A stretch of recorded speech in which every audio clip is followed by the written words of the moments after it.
The morning sun broke through the clouds over rural Quebec in the spring of 1943, casting long shadows across the farmland near Rimouski. 14-year-old Thomas Beaumont pressed his forehead against the cold window of his family's farmhouse, his thick eyeglasses fogging slightly from his breath. Outside, his father and older brother were already in the fields, doing the work that had once required 3 men before Pierre had enlisted in the Royal Canadian Navy. Thomas adjusted his glasses, thick round lenses that made him look, as his brother had often teased, like a barn owl. He'd worn them since he was 8, when the teacher had finally convinced his parents that his constant squinting and headaches weren't just boyish stubbornness. The glasses had changed his world, bringing everything into sharp, clear focus. But they'd also kept him from following his brother into military service. Essential vision correction required, the recruiter had written on the rejection form when Thomas had tried to lie about his age the previous autumn. His mother called him to breakfast, her voice tired. She'd been up since 4, baking bread to sell in town, one of the many ways Canadian families supplemented their income whilst their men were overseas. The kitchen smelled of fresh bread and ersatz coffee, the real stuff being rationed for the troops. As Thomas ate, his mother placed a letter on the table. It had arrived the previous day, forwarded through several addresses before finding its way to their farm. The letter was from Uncle Marcel, his mother's younger brother. Marcel had emigrated to France in 1938, marrying a French woman and settling in a small town in Normandy. The letter was dated 3 months earlier and had clearly been opened and read by censors. Black ink obscured several lines. But the message was clear enough. Marcel's family was suffering under German occupation. Food was scarce. The Germans had requisitioned most of the farmland, and Marcel's son, Thomas's cousin Claude, had been caught by German soldiers stealing potatoes and had been beaten badly. Thomas read the letter twice, his jaw tightening.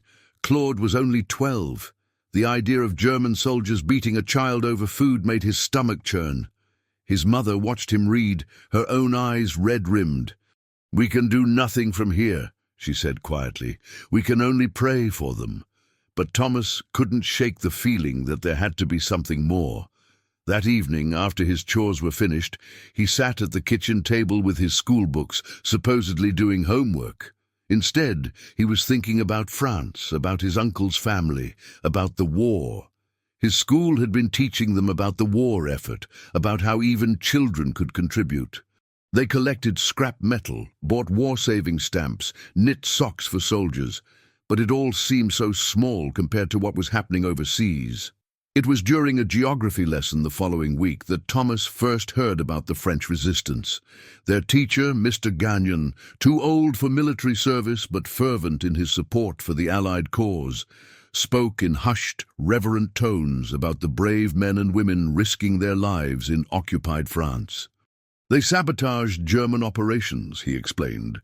"They cut telephone lines, derailed trains carrying German supplies, provided intelligence to the Allies." Thomas's mind latched onto the mention of trains, the railway. It was something he understood. The Canadian National Railway line ran just 3 kilometers from his family's farm. He'd grown up watching trains pass, learning to identify them by their whistles and the rhythm of their wheels. He knew about signals, about how the system worked to keep trains running safely on the same tracks. And he knew something else, something he'd learned from his grandfather, who'd worked as a railway signalman before the Great War. He knew about heliographs, devices that used mirrors to send signals over long distances using reflected sunlight. His grandfather had shown him once, years ago, using an old mirror to flash messages in Morse code to a friend across the valley.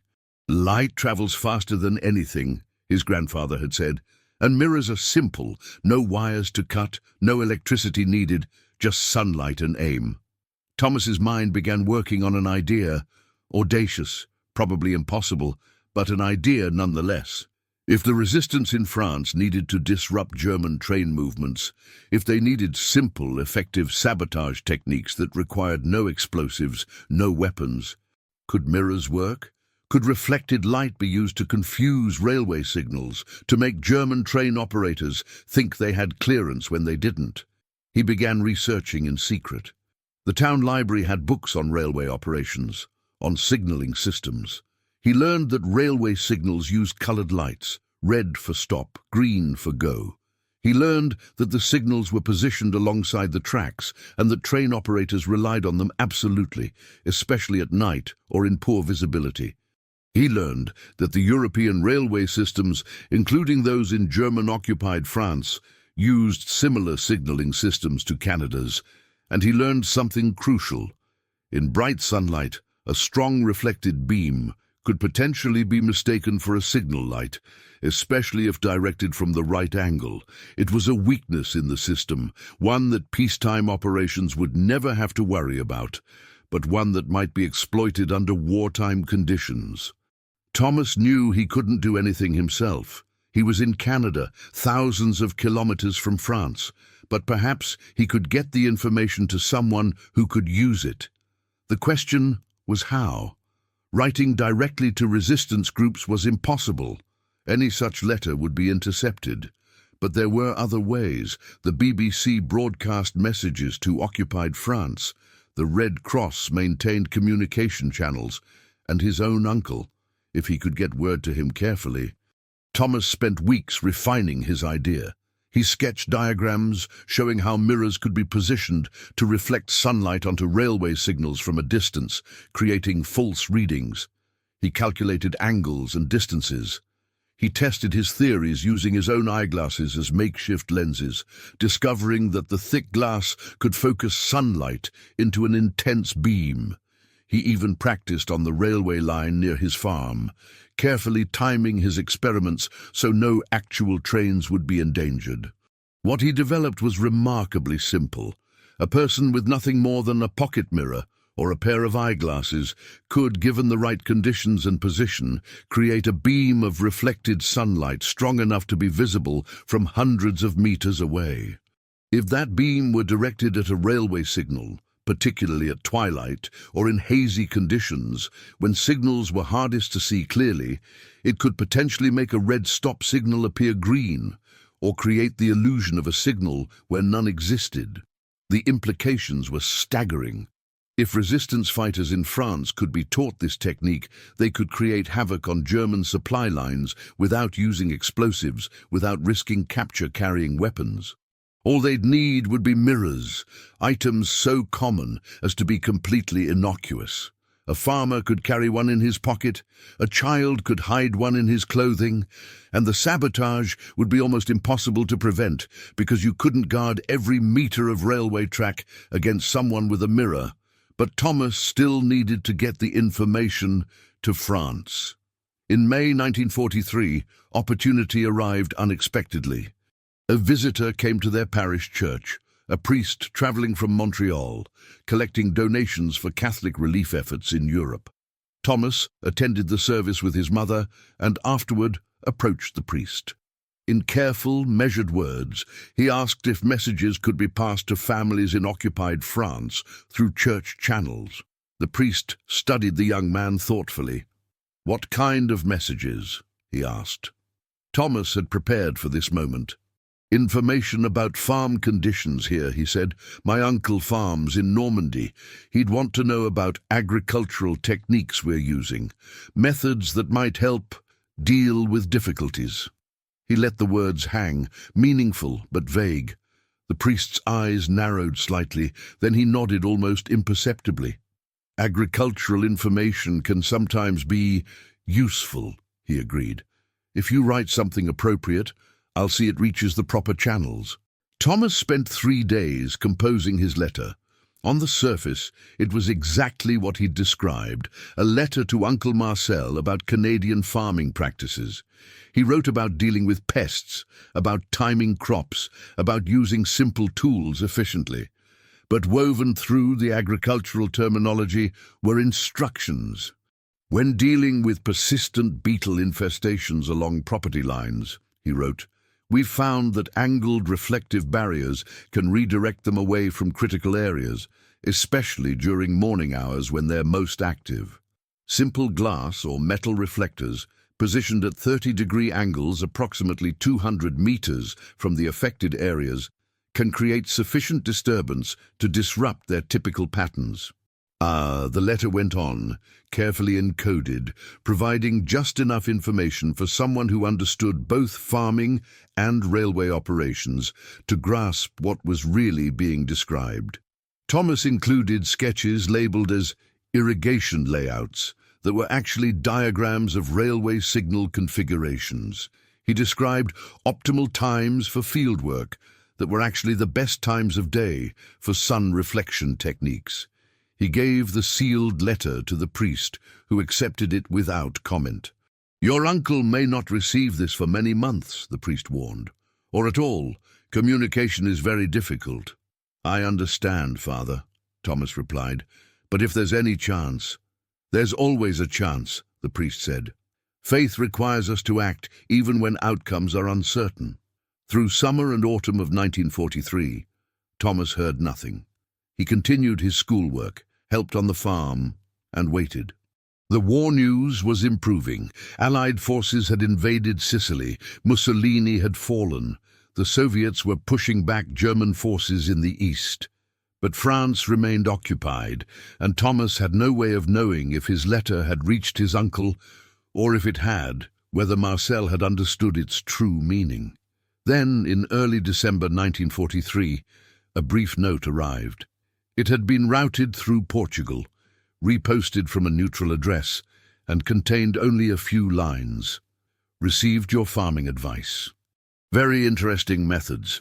Claude has been practicing your techniques and reports good results with the beetle problem. The whole neighborhood has taken notice. Thank you. M." Thomas read those words again and again, his hands trembling. "Claude has been practicing your techniques." His 12-year-old cousin. "The whole neighborhood has taken notice." It was working. Somehow, impossibly, his idea had reached France and was being used. He wanted to tell someone, to share this extraordinary news, but he couldn't. The work was secret, dangerous. If German censors ever understood what that letter really meant, his uncle's entire family would be in mortal danger. So Thomas kept his silence, hugging the knowledge to himself like a precious secret. What Thomas didn't know, what he couldn't know from thousands of kilometers away, was the remarkable chain of events his letter had set in motion in occupied France. Marcel Beaumont had indeed received the letter in late July 1943. As a farmer, Marcel was used to reading between the lines, and as a man living under occupation, he'd learned to look for hidden meanings in everything. The letter's true purpose had been immediately clear to him. Marcel had shown the letter to his neighbor, a man named Philippe Rousseau, who'd been a railway engineer before the war. Philippe had grasped the concept instantly. "Mon Dieu," he'd whispered, "this could actually work." Within days, Philippe had made contact with local resistance groups. The idea was tested cautiously at first, just a simple experiment with a hand mirror and a railway signal in a remote area, carefully timed when no German trains were scheduled. The test exceeded all expectations. The reflected sunlight had been clearly visible on the signal housing from over 300 meters away. With proper positioning and timing, they could create convincing false signals. The resistance cell began developing the technique further, recruiting farmers and villagers, anyone with a view of the railway lines and a small mirror. They established observation posts, learned the German train schedules, identified the most vulnerable points in the network. And young Claude Beaumont, still recovering from his beating but burning with the desire to strike back at his family's oppressors, had been their most enthusiastic student. The Germans would never suspect a 12-year-old boy of sabotage. He could move freely, carry a small mirror without suspicion, position himself along the railway embankment as if playing. His youth was his camouflage, his thick eyeglasses, inherited from his Canadian cousin's family, sent as a gift years before, were his weapon. By autumn 1943, the resistance group had refined their technique. They identified a particularly vulnerable stretch of railway near the town of Mézidon, where three separate lines converged at a complex junction. The Germans used this junction heavily, routing supply trains toward the coast where they were fortifying against an expected Allied invasion. The junction's signal system was sophisticated, but also, the resistance discovered, predictable. Trains approaching from different directions relied on specific sequences of signals to navigate safely through. The resistance group planned their operation meticulously. They would strike on a morning when German schedules indicated heavy traffic. 3 supply trains would be passing through the junction within a 15-minute window. By creating false signals at critical points, they could make train operators believe they had clearance when they didn't. The goal wasn't derailment. That would require massive effort and alert the Germans to sabotage. Instead, they aimed for confusion, collision, and disruption. The operation was set for November 17, 1943, a clear autumn morning perfect for their purposes. The morning of November 17, 1943, dawned cold and clear over Normandy. Young Claude Beaumont woke before sunrise, his heart pounding with anticipation and fear. Today was the day. He dressed carefully in his warmest clothes. His mother would think he was going to help his father in the fields. He slipped his precious eyeglasses into his pocket, alongside a small hand mirror wrapped in cloth. The glasses had belonged to his Canadian cousin Thomas, sent to France years ago when Thomas had gotten a new prescription. They were too strong for Claude's eyes, but that didn't matter today. Today, they would serve an entirely different purpose. Claude met Philippe Rousseau and 2 other resistance members at the edge of the Beaumont farm just after dawn. Philippe looked at the boy with concern. "You're certain you want to do this?" he asked. "If the Germans catch you?" "They beat me for stealing potatoes," Claude replied, his voice steady despite his youth. "For trying to feed my family. Today I steal something much more valuable, their time, their supplies, their confidence. Today I'm not just surviving. I'm fighting back." Philippe nodded, recognizing the steel in the young man's voice. The resistance had learned that sometimes the youngest fighters burned with the fiercest determination. "Remember the positioning," he said. "Everything depends on timing and angle. The first train is scheduled to approach the junction at 8:15. You'll have only seconds to create the false signal." The team moved into position. Philippe and another resistant, a farmer named Louis, would create the initial confusion at the junction's northern approach. Claude, with a third resistant named Henri watching over him, would handle the critical eastern signal, the one that would convince the second train it was safe to proceed. A fourth team member, positioned with field glasses on a hilltop, would signal when the trains were approaching. Claude and Henri reached their position at 7:45.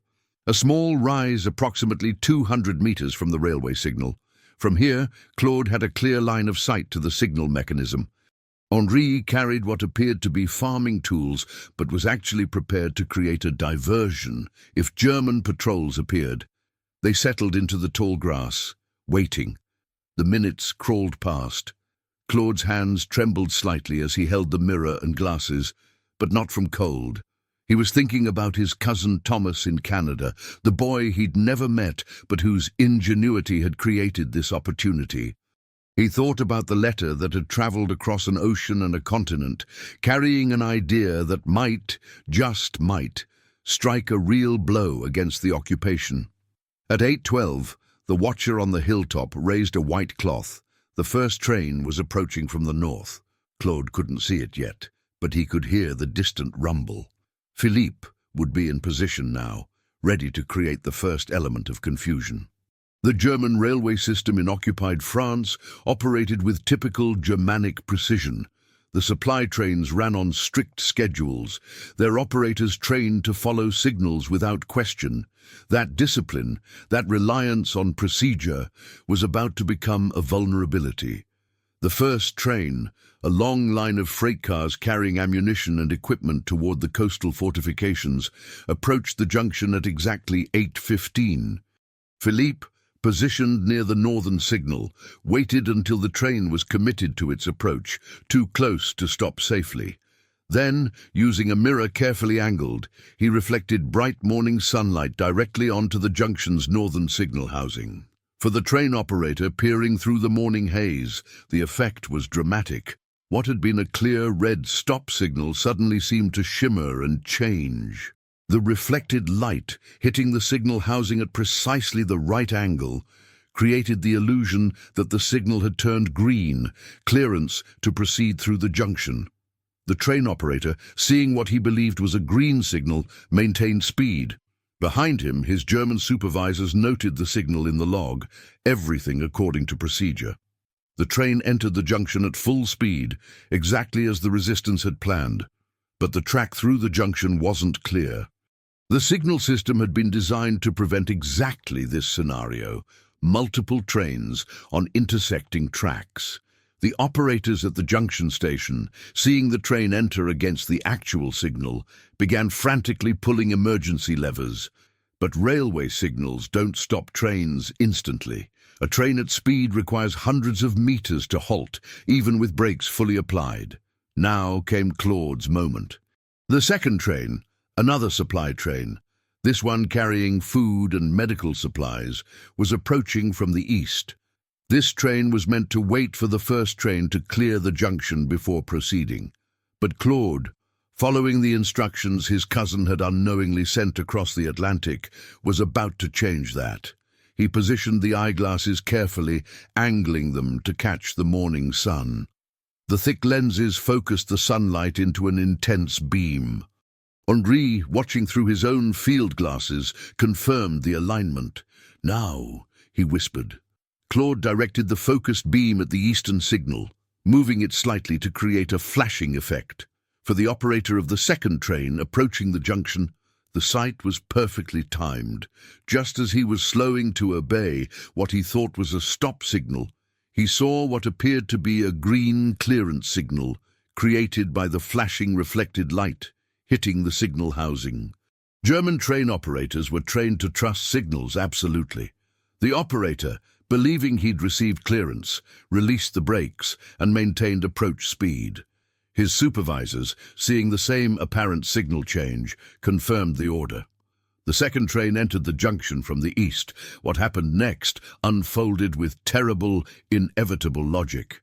The first train was still in the junction, struggling to brake, when the second train entered from the perpendicular track. The German operators suddenly realized the catastrophic error, but realized it too late. The junction's switching mechanisms, controlled by the signal station, were designed to prevent collisions, but couldn't overcome the momentum of trains already in motion. The collision occurred at 8:17, just 2 minutes after the first train had entered the junction. The second train struck the rear cars of the first train at the point where the tracks intersected. The impact wasn't at full speed. Both trains had been braking, but it was sufficient. Railway cars buckled and derailed, tumbling off the tracks in a screech of metal and splintering wood. Ammunition crates split open, scattering their contents. Food stores spilled across the railbed, but the operation wasn't finished. A third train, scheduled to approach from the south at 8:20, was still inbound. This train carried German soldiers being rotated to coastal positions. The junction operators, dealing with the emergency of the first collision, were frantically trying to warn all approaching trains. But in the chaos and confusion, with signals malfunctioning and communications disrupted, their warnings didn't reach the third train in time. The third train's operator, approaching the junction through a cutting that obscured his view, saw what appeared to be normal signal operations ahead. What he couldn't see until the last moment, was the wreckage blocking the junction. By the time the obstruction became visible, stopping was impossible. The third train ploughed into the wreckage of the first two, adding its own cars to the devastating pile-up. Claude and Henri had already fled by the time the third impact occurred. They'd seen the first collision, had heard the screaming metal and shouting German voices, and had immediately retreated according to plan. Claude's mirror and glasses went into a stream. The mirror shattered against rocks to remove evidence. The glasses returned to his pocket, just a boy's spectacles, nothing more. Felipe and his team had similarly vanished into the countryside. By the time German soldiers arrived at the scene of the disaster, the only people visible were shocked French civilians, drawn by the noise, watching from a distance. German investigators would find no explosives, no cut rails, no obvious sabotage. Just 3 trains that had somehow impossibly all entered the same junction at the same time. The German response was swift and brutal. The junction operators were arrested and interrogated. The train operators who survived were questioned relentlessly. Railway officials were demanded to explain how 3 trains could collide at a controlled junction. But the investigators found themselves facing a mystery. The physical signals had been functioning correctly. No explosives had been used. No tracks had been tampered with. The only explanation seemed to be catastrophic human error, multiple operators all misreading signals at precisely the wrong moments. It was only later, after similar incidents began occurring at other junctions in Normandy, the German counterintelligence began to suspect deliberate sabotage. But even then, they couldn't understand the mechanism. They increased guards on railway lines, but the sabotage continued. They installed additional signal verification systems, but the disruptions persisted. The resistance had discovered a form of sabotage that required no weapons, left no evidence, and could be carried out by ordinary civilians with nothing more than a pocket mirror. The junction at Mézidon was blocked for 3 days, whilst German engineers cleared the wreckage. Over 100 railway cars were destroyed or damaged. The ammunition, food and equipment meant for coastal defences never arrived. More importantly, the entire German railway network in Normandy had to be slowed, whilst new procedures were implemented to verify every signal. The psychological impact was significant. German train operators, once confident in their signals, now second-guessed every indication. Back in Canada, Thomas Beaumont knew nothing of his success. The carefully worded letter he'd received in December had confirmed that his technique was being used, but he had no way of knowing the scale or impact. He continued his schoolwork, helped on the farm, and waited for the war's end. It wasn't until late 1944, after the liberation of France, that the full story began to emerge. Allied intelligence, interviewing resistance fighters about their operations, heard accounts of the mirror sabotage technique. The technique had been used dozens of times across France, disrupting German supply lines in the months before D-Day. British and American military analysts were astounded by its simplicity and effectiveness. A Canadian intelligence officer, reviewing the reports, noticed the mention of a letter from Canada describing the technique. Through careful investigation, tracing communications through the Red Cross and church channels, the trail eventually led back to a small farm near Rimouski, Quebec, and a 14-year-old boy with thick eyeglasses who'd sent agricultural advice to his uncle in France. Thomas received a visit in January 1945. 2 men in military uniforms appeared at the farm, asking to speak with him. His mother, terrified that something had happened to Pierre in the Navy, almost fainted with relief when they explained they were there about Thomas's letter to France. They interviewed him for hours, wanting to understand how he'd developed the technique, what had inspired him, how he'd communicated it. Thomas, overwhelmed and still not entirely understanding the impact of his actions, tried to explain about his grandfather's heliograph lessons, about wanting to help his cousin, about the simple physics of reflected light. "Young man," one of the officers finally said, "do you understand what you accomplished? Your technique was used in dozens of successful operations. The Germans diverted significant resources trying to counter it. You disrupted their railway network during the most critical period of the war, and you did it without firing a shot, without using a single explosive." Thomas looked down at his hands, at the eyeglasses he'd been fiddling with nervously. "I just wanted to help," he said. "My cousin Claude, The Germans beat him. I couldn't do nothing. Your cousin, the officer said gently, is alive. We've confirmed it through Red Cross channels. After liberation, he told investigators about the operation at Mézidon. He wanted us to know about his Canadian cousin who'd sent the idea. He called you a hero. Thomas felt tears prick his eyes. Claude was alive. His uncle's family had survived. And somehow, impossibly, his simple idea had actually mattered. I'm not a hero, he said. I used what I learned in school. Physics, optics, railway operations. I just put things together. That's precisely what makes you remarkable, the other officer replied. You saw connections others missed. You understood that the war could be fought with knowledge and creativity, not just weapons. You're exactly the kind of Canadian we need. Thinking, innovative, willing to act on your ideas. The story might have ended there. A remarkable wartime achievement, a boy's ingenuity making a tangible difference. But the impact of Thomas's technique rippled outward in ways that wouldn't be fully understood for decades. The mirror sabotage operations became a case study in military academies, taught as an example of asymmetric warfare and the importance of simple, accessible tactics in resistance operations. More importantly, the technique inspired others.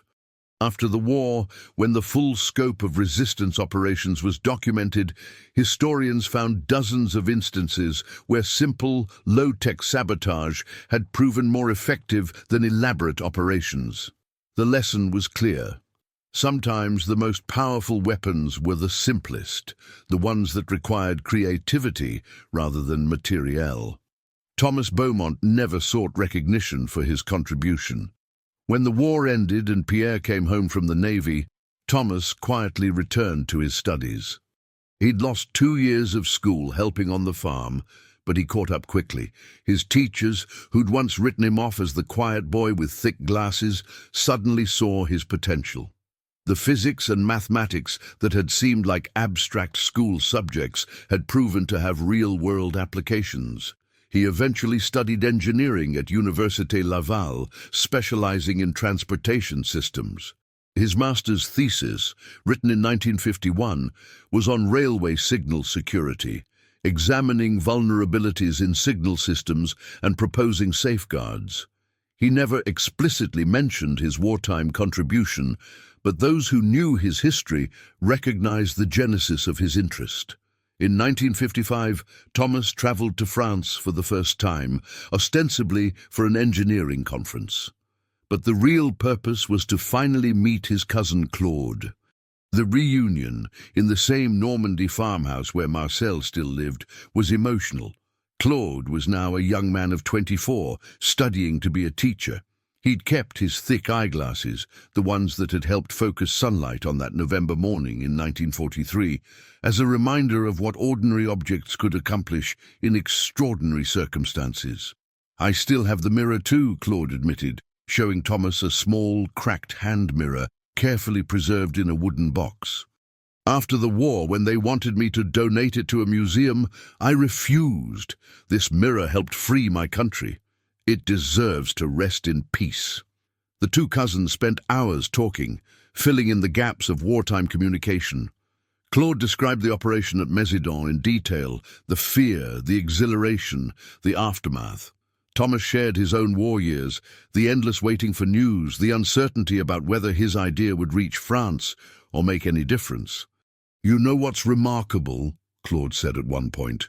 The Germans never truly figured it out, even after they suspected sabotage, even after they posted guards and increased surveillance, they couldn't prevent it. Because you can't confiscate every mirror in France. You can't arrest everyone who wears eyeglasses. The tools of sabotage were everywhere, hiding in plain sight. Thomas nodded slowly. That was the point, he said. When I was developing the technique, I kept thinking, what could ordinary people use? What tools would be so common that possession couldn't be criminalized? Mirrors, eyeglasses, sunlight, the most basic tools of daily life, repurposed for resistance. The technique that Thomas Beaumont developed from a farm in Quebec had demonstrated a profound truth about resistance and warfare, that creativity and knowledge could be as powerful as weapons, that ordinary citizens with simple tools could challenge military occupations, and that sometimes the most effective sabotage left no evidence because it used the enemy's own systems against them. The story remained largely unknown for decades. Thomas never publicized his contribution, and Canadian military records from the period remained classified. But in 1984, following the 40th anniversary of D-Day, a French historian researching resistance operations in Normandy uncovered references to the mirror sabotage technique. Curious about its origins, she traced the communications back to Canada, eventually identifying Thomas Beaumont. By then, Thomas was a retired engineer living in Quebec City. The historian contacted him, asking for an interview. Thomas, now in his 50s, initially declined. "It was just a boy's idea," he said. "Nothing remarkable." But the historian persisted, and eventually Thomas agreed to share his story. The interview was published in a French historical journal, then picked up by Canadian media. Suddenly, at age 55, Thomas Beaumont found himself recognized for actions he'd taken as a 14-year-old boy. The recognition was bittersweet. Pierre, his older brother, had died in 1978, never knowing the full story of Thomas's wartime contribution. Their parents had passed away in the 1960s, but Thomas was able to share the honor with Claude, who traveled to Canada for a ceremony in Rimouski, where both cousins were recognized for their wartime service. "We were children," Claude said in his speech at the ceremony, speaking through a translator. "But the war didn't care about our age. It demanded that everyone make choices about who they would be in the face of tyranny. Thomas chose to think. I chose to act. Together, we found a way to resist. That's the real lesson. That resistance takes many forms, and that ordinary people, even children, have power if they choose to use it." Thomas's contribution to the war effort remains a footnote in most histories, overshadowed by larger operations and more dramatic acts of heroism. But for those who study resistance tactics and asymmetric warfare, the mirror sabotage operations represent something significant. Proof that ingenuity and determination could overcome immense disparities in power and resources. The thick eyeglasses that Thomas wore as a shy farm boy, the same lenses that had focused sunlight on a railway signal in occupied France, remained in his possession until his death in 2003. In his will, he donated them to the Canadian War Museum in Ottawa, along with the letters he'd exchanged with his uncle Marcel and a detailed account of how he'd developed the mirror sabotage technique. The eyeglasses now sit in a small display case, accompanied by a placard explaining their significance. Visitors often pass them by without much notice. They're just old glasses, after all, unremarkable in appearance. But for those who stop to read the story, who take time to understand what these simple lenses represent, they become something more. A reminder that the tools of resistance were often the simplest, that intelligence and creativity could be as powerful as weapons, and that even the youngest Canadians found ways to contribute to the fight for freedom.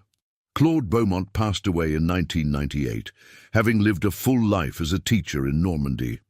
In his classroom, he kept a small mirror on his desk, not the original from the war, but a symbolic replacement.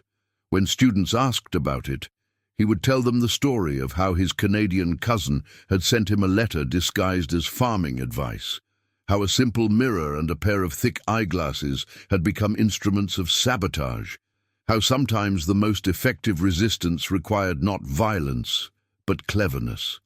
"Never underestimate the power of a good idea," he would tell his students. "Never assume that youth makes you powerless." My cousin was 14 when he developed the technique that helped disrupt the German railway network. I was 12 when I helped execute it. We were children, but we were also fighters in our own way. And we proved that anyone, regardless of age or resources, can make a difference if they're willing to think creatively and act courageously. Udi, the story of Thomas Beaumont and his mirror sabotage technique, stands as a testament to the ingenuity of Canadian youth during the Second World War, to the power of knowledge and creativity in the face of oppression, and to the enduring truth that resistance takes many forms.